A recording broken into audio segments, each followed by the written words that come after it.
چچا چکن کی کہانیوں کے سلسلے کی ایک اور کہانی۔ چچا چکن نے ایک بات سنی۔ جانتا بھی تھا کہ چچا چکن میں مسلسل 2 منٹ کسی بات کی سننے کی تاب نہیں۔ میک میک نکالنا ان کی عادت ہے، بات کاٹے بغیر ان سے رہا نہیں جاتا۔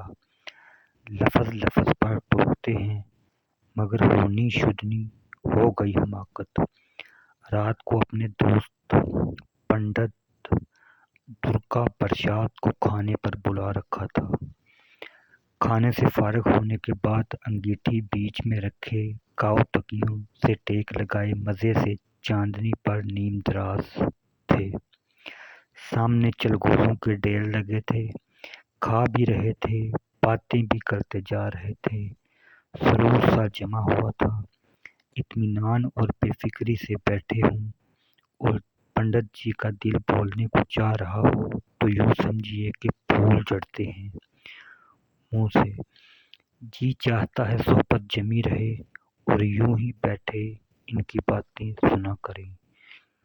جو بات ہو ایسے سلیقے اور شائستگی سے کرتے ہیں کہ اپنے انداز بیان سے اس میں ایسی جان ڈال دیتے ہیں کہ سماں بن جاتا ہے۔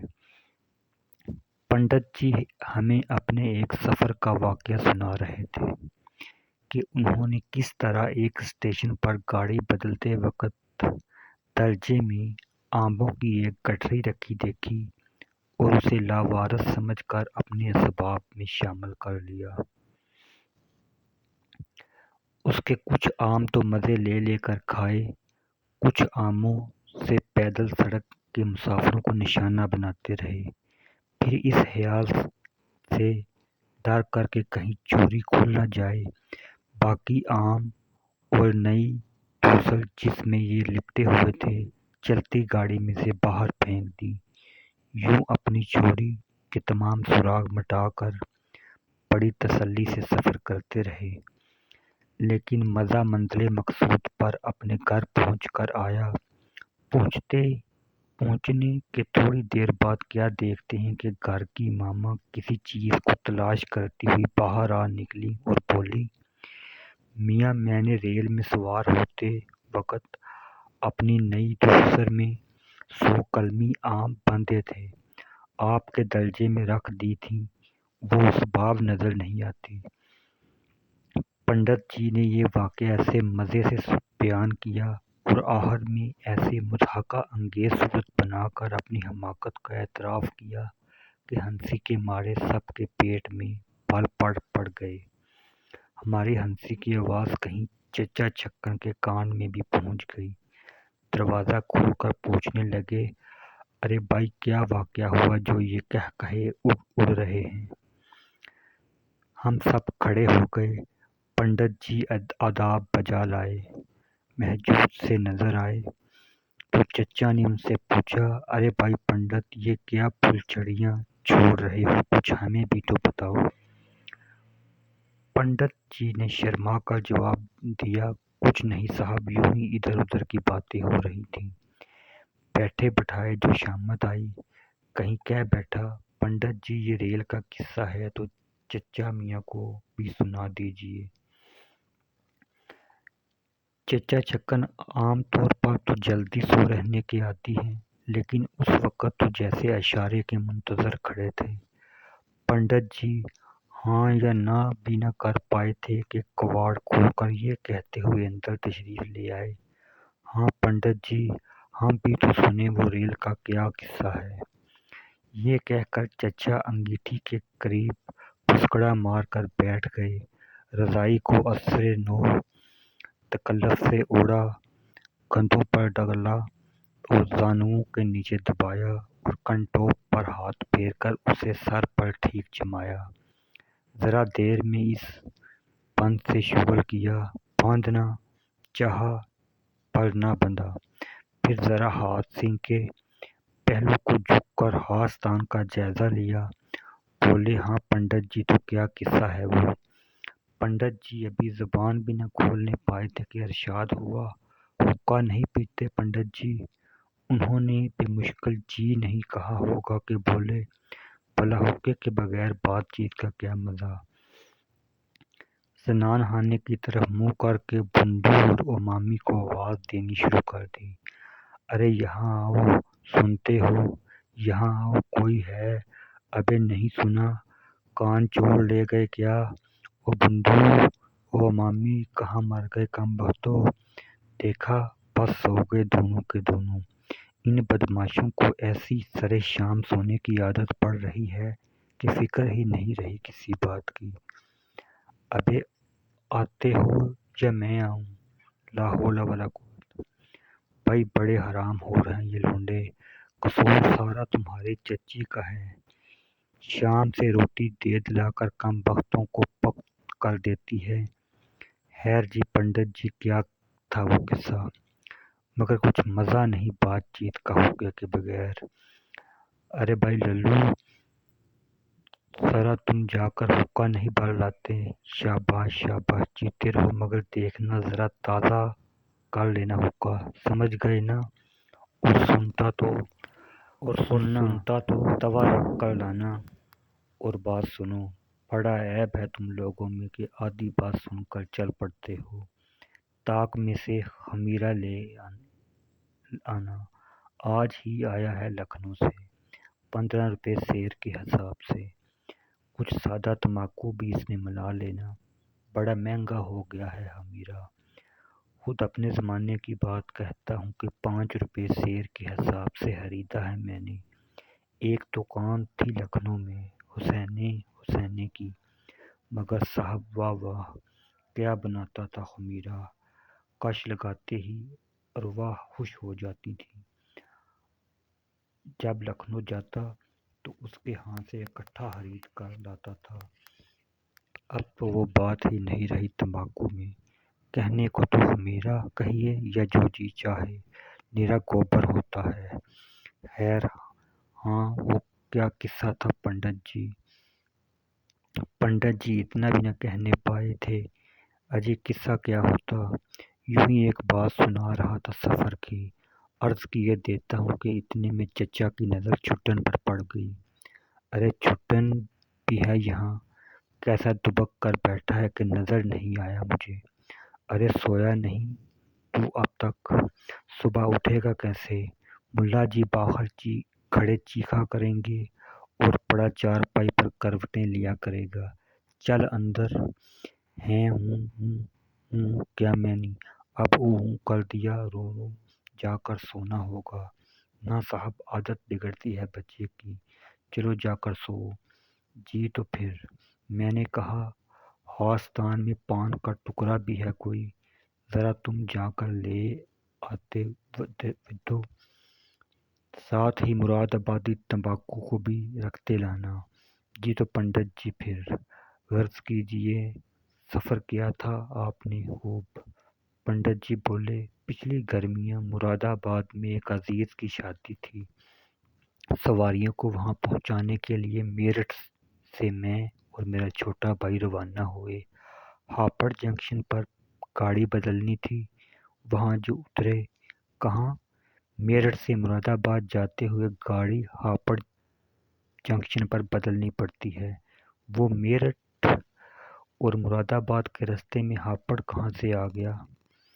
صاحب مجھے تو یہی رستہ معلوم ہے، اور جو دوسرا رستہ ہو، کم از کم نزدیک کا رستہ تو یہی ہے۔ ارے لیجیے، اب دور نزدیک پر آ گئے، یوں ہی صحیح ہماری آدھی عمر بھی ریلوں میں سفر کرتے گزری ہے۔ میں آپ کو میل ٹرین کا رستہ بتاتا ہوں، پھر تو دور نزدیک کا مسئلہ بھی حل ہو جائے گا۔ سنیے، میرٹھ سے جائیے سہارنپور، سمجھ گئے؟ اور جناب سہارنپور سے لکسر سے نجیب آباد، کلکتہ میل کا رستہ۔ اب بیچ منٹوں کی پورا رستہ سن لیجیے مجھ سے۔ نجیب آباد سے نگینا، نگینا سے دھامپور، اور جناب دھامپور سے مراد آباد۔ آیا سمجھ میں؟ یہی گاڑی آگے شاہجہاں پور، لکھنؤ، بنارس کی طرف نکل جاتی ہے۔ مگر اس موقع پر اس کے تذکرے سے کیا حاصل؟ ہمیں تو مراد آباد کے رستے سے سروکار ہے،